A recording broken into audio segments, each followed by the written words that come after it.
Құрметті Алакөл ауданының азаматтары мен қонақтары, Алакөл жағалауында қоғамдық тәртіп пен азаматтардың қауіпсіздігін қамтамасыз ету мақсатында полиция қызметкерлері тәулік бойы қызмет атқаруда.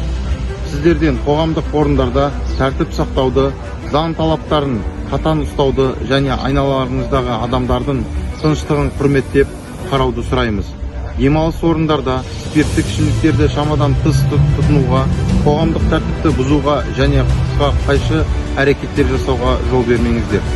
Су айдындарында қауіпсіздік ережелерін сақтауға ерекше назар аударуларыңызды сұраймыз.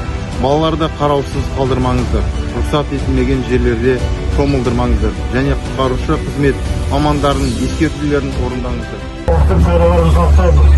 Көбей болмайтын жерлерден аттаңыз. Ең салынған жерлерге тонамайық. Көлік жүргізушілерінің жол қозғалыс ережелерін сақтауды, көлік құралдарын арнайы белгіленген орындарға қоюға және мас күйде көлік басқармауларды сұраймыз. Қандай да бір бұзушылықтың куәсі болсаңыздар, немесе көмек қажет болған жағдайда жақын маңындағы полиция қызметкерлеріне немесе 102 арнасына хабарласыңыздар. Қауіпсіздік пен қоғамдық тәртіпті сақтау баршамыздың ортақ міндетіміз. Сіздердің жауапкершіліктеріңіз бен заң талаптарының сақтауларыңызды қауіпсіз демалыстың кепілі болып табылады.